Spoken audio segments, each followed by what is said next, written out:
अस्सलाम वालेकुम बच्चों। आज करना बह 3 जमात हंदन बच्चन बुक वर्क।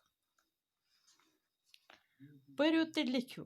गुबरो दपान छु वन कन छु तय लफ्ज दित पर्यु तो बे लिखियो तुह। नर नावत माद नावत। नर नावत गई मुजक्कर, माद नावत गई मोनस। कक्कुर,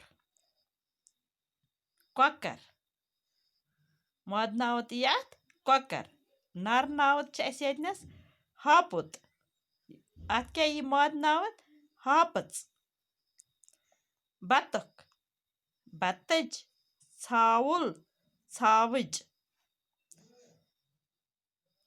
गुबरो पत ब्याक सवाल यमन लफ्जन करियो अछर बागै। वन कन छु तय लफ्ज दित हम इत पठन उर्दूस मज अलग अलग लेखा इथे पठन और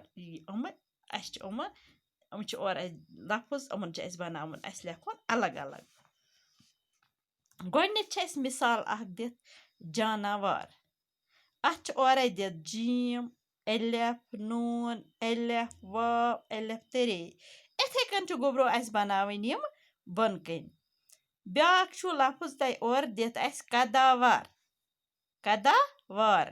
काफ, दाल, एलिफ, वाव, एलिफ, रे। इत क्या बनाव यह कदावर। ब्याक लफ्ज दित नामावार। नून, एलिफ, मीम, एलिफ, वाव, एलिफ, रे। क्या बनाव यह नामावार। ब्याक गुबरा दित ईजाद।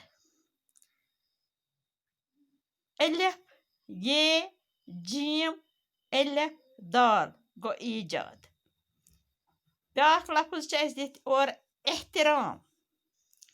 एलिफ, हाय, ते, रे, एलिफ तो मीम बनाव यह एहतराम।